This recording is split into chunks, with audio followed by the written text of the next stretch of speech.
13절로 35절에 있는 말씀 중에 제가 일부분을 읽도록 하겠습니다. 그날에 저희 중 둘이 예루살렘에서 25리 되는 엠마오라 하는 촌으로 가면서 이 모든 된 일을 서로 이야기하더라. 저희가 서로 이야기하며 문의할 때에 예수께서 가까이 이르러 저희와 동행하시나 저희의 눈이 가리워져 그인 줄 알아보지 못하거늘 저희 눈이 밝아져 그인 줄 알아보더니 예수는 저희에게 보이지 아니하시는지라. 저희가 서로 말하되 길에서 우리에게 말씀하시고 우리에게 성경을 풀어주실 때 우리 속에 마음이 뜨겁지 아니하였느냐 하시고. 동행이라는 말은 함께 가는 사람 혹은 함께 가는 것을 이야기합니다. 여러분들은 살아가면서 정말 아름다웠던 기억이 있을 것입니다. 아마 지난 일주일 우리 의료선교 봉사팀과 함께 했던 시간들이 우리 모두에게 참으로 행복한 동행이었기를 간절히 바랍니다. 이제 모든 봉사대 팀들은 각자의 장소로 그렇게 가게 되지만은 이분들이 전해주셨던 예수님은 여전히 이곳에서 우리와 함께 동행하실 것입니다. 2000년 전에 커다란 절망에 빠졌던, 좌절에 빠졌던 제자들이 있었습니다.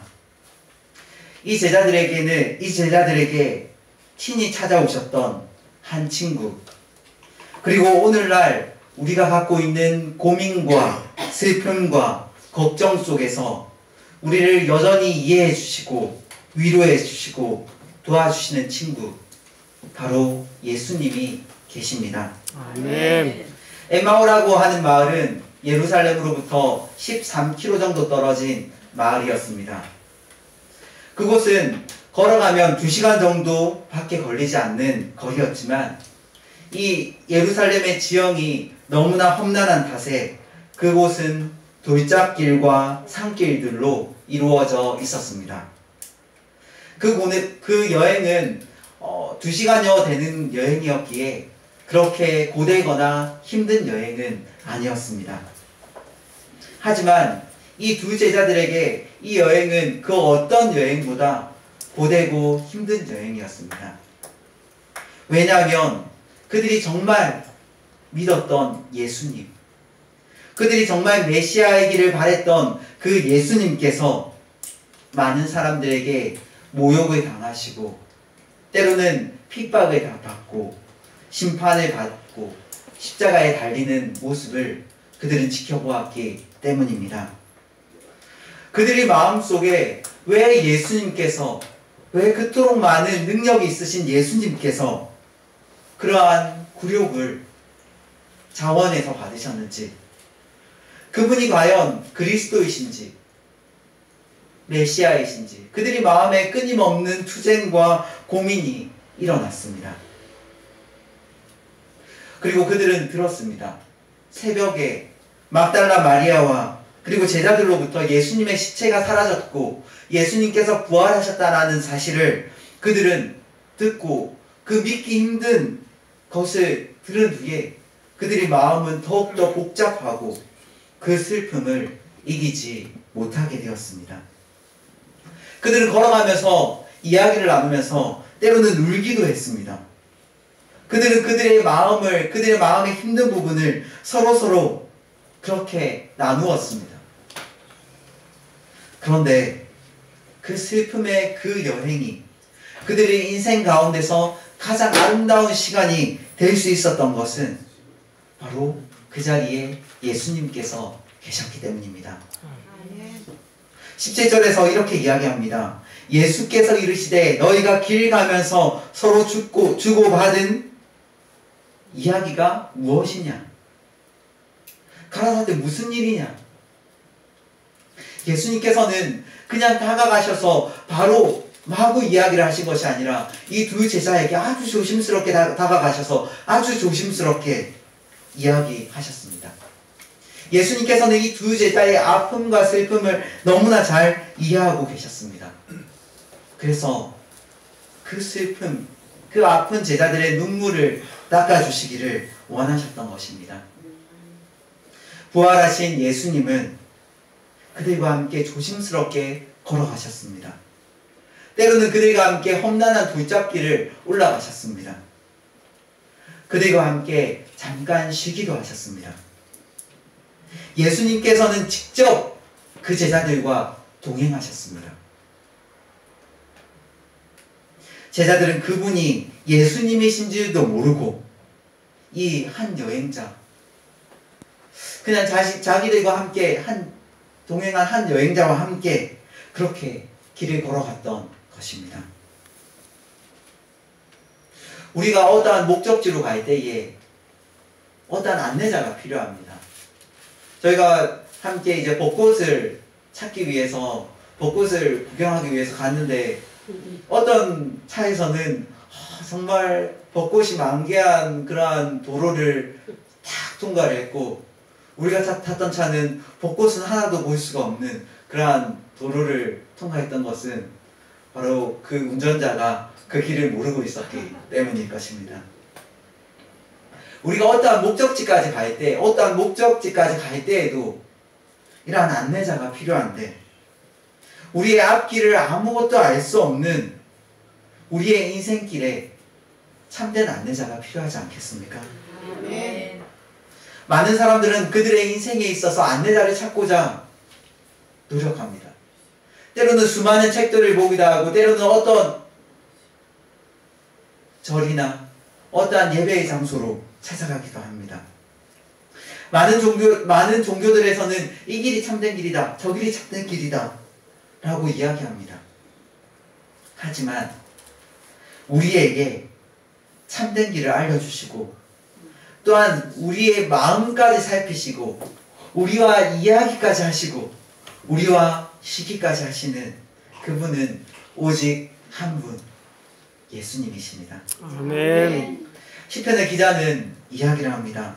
여호와께서 하늘에서 우리를 감찰하신다라고 이야기를 하고 있습니다. 이 감찰하신다는 것은 그냥 단순히 뭐 하고 있나 보는 것이 아니라 우리를 세심하게 살피시고, 우리의 모습 한 모습, 우리의 상황 한 상황까지 살피시고 돌보신다라는 의미를 갖고 있습니다. 예수님은 우리가 믿을 수 있는 참된 안내자가 되십니다. 아멘. 그리고 우리와 함께 동행하시는 참된 동행자가 되십니다. 누가복음 19장에 보면 예수님께서 삭개오의 집을 찾아가시는 모습이 나타납니다. 삭개오의 집에 가셨을 때 사람들은 예수님을 향해서 손가락질했습니다. 뭐라고 이야기했습니까? 저가 죄인의 집에 들어간다. 근데 예수님께서는 죄인의 집에 들어갈 뿐만 아니라 그곳에서 유하시며 그와 함께 식사를 하셨습니다. 사람들의 손가락과 조롱을 개의치 않으셨습니다. 예수님께서는 그분의 영광의 보좌, 하늘 보좌, 그 하나님의 보좌 그 우편에 앉으신 예수님께서는 그 모든 영광을 버리시고 조롱과 수치와 때로는 모욕에도 불구하고 이 땅에 내려오셨습니다. 사단은 여전히 이야기합니다.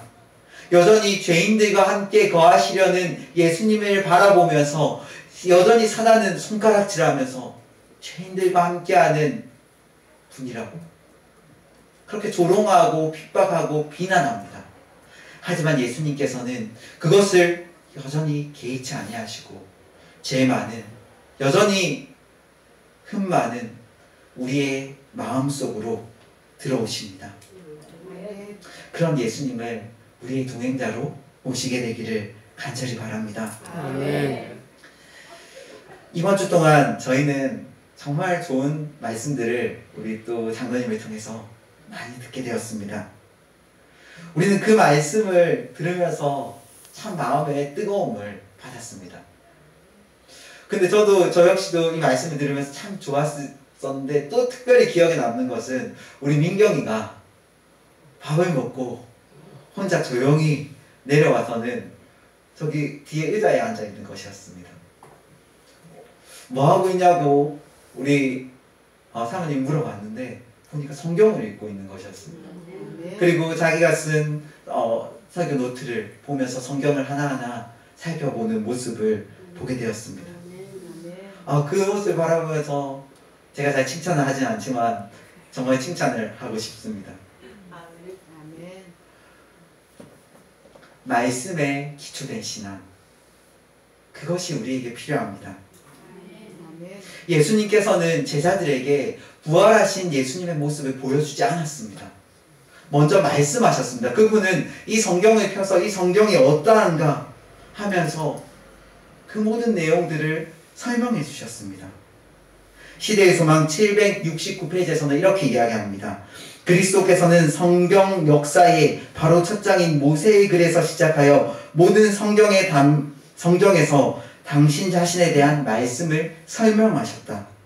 만일 예수께서 먼저 자기 자신을 그들에게 알게 하셨더라면 그들은 그것으로 만족했을 것이며 따라서 그들은 기쁨에 넘쳐서 더 이상 아무것도 갈망하지 않았을 것이다. 그들은 예수님의 모습만 봐도 아무것도 필요하지 않았습니다. 하지만 예수님께서는 그들에게 예수님의 모습을 보여주신 것이 아니라 말씀하셨습니다. 그것은 바로 우리의 모든 신앙의 기초가 그분의 말씀에 기초되어야 된다는 것을 이야기하고 있습니다. 아멘. 우리가 그분의 말씀을 살피고 볼 때에 하나님의 뜻을 알게 될 것이고 우리의 마음을 내려놓을 때에 하나님의 뜻과 우리의 뜻이 서로 연결될 것입니다. 사실 많은 사람들은 눈에 보이는 기적에 환호합니다. 눈에 보이는 기적이 있으면 이거 진짜 하나님께서 계신 것이다 라고 이야기를 합니다. 하지만 우리의 신앙의 기초는 그러한 여러 가지 눈에 보이는 것들이 아니라 바로 하나님의 말씀에 있어야 된다는 것을 우리는 이 말씀을 통해서 배울 수 있는 것입니다. 우리가 그분의 말씀을 읽을 때에 니고데모가 하나님의 말씀에 기초한 신앙을 가졌을 때에 예수님께서 십자가에 달리시는 그러한 모습이 이 니고데모에게는 절망과 좌절의 시간이 아니라 희망과 환희의 시간이 될 수 있었던 것입니다. 우리 역시도 니고데모와 같이 그리고 성경에 나타나는 아브라함과 이삭과 야곱과 그리고 요나와 그리고 다윗과 같이 하나님의 말씀에 기초한 그러한 신앙을 살아야겠습니다. 아멘. 사도행전 154페이지에서는 이렇게 이야기하고 있습니다. 눈에 보이지 않는 빛과 능력의 군대가 하나님의 약속을 믿고 구하는 온유하고 겸손한 사람들과 동행하고 있다. 아멘. 눈에 보이지 않는 빛과 능력, 그 군대가 하나님의 약속을 믿는 그 사람과 동행하고 있다라고 이야기하고 있습니다. 우리가 하나님의 약속, 그분의 말씀을 믿고 구할 때에 우리는 혼자가 아니라 하늘의 군대와 함께 하는 것입니다. 독일의 듀러라는 유명한 화가가 있습니다. 이 화가는 기도하는 손이라는 그러한 그림을 그린 화가로 아주 유명합니다. 근데 이 화가는 어릴 때 무척이나 가난했다고 합니다. 그래서 친구와 함께 서로 학비를 서로 댈 수가 없으니까 내가 먼저 공부하면 너가 일을 해서 학비를 좀 내주고 이후에 내가 돈을 벌어서 너에게 너가 공부할 수 있게 돕겠다라고 그렇게 이야기를 했습니다. 그래서 듀러가 먼저 공부를 시작하게 되었습니다. 그리고 친구는 열심히 식당에서 설거지를 하며 아르바이트를 해서 돈을 벌어서 이 듀러를 보필을 했습니다. 듀러의 그림이 점점 유명해지게 되자 듀러의 그림이 어느 정도 팔리게 되고 듀러가 또 졸업할 나이가 되자 듀러는 자신의 고향으로 내려왔습니다. 그리고 친구의 모습을 보게 되었습니다. 그때 친구는 기도하고 있었습니다. 그런데 손이 설거지 때문에 너무나 많이 망가져가지고 더 이상 그림을 그릴 수 없을 정도의 손이 되었습니다. 디런은 이렇게 이야기했습니다. 주님, 저는 이제 더 이상 그림을 그릴 수 없습니다. 하지만 내 친구 디러가 정말 그림을 잘 그려서 주님을 영광스럽게 할 수 있도록 도와주십시오. 그 모습을 바라본 디러는 바로 그 자리에서 바로 친구의 손을 그렸습니다. 그것이 바로 기도의 손이 탄생하게 된 일화라고 그렇게 합니다. 우리는 살면서 때로는 여러 가지 어려움을 만납니다. 때로는 험난한 길과 위험들을 만납니다.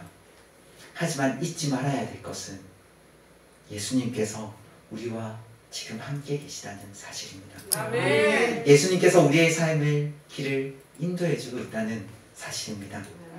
주님과 동행하면서 또 우리 모두의 마음속에 기쁨과 평화가 넘쳐서 우리의 마음이 치료가 되고 우리의 몸이 치료가 되고 우리가 늘 언제나 행복과 기쁨의 생애를 살게 되는 우리 모두가 되기를 바라며 말씀을 마치겠습니다. 아멘.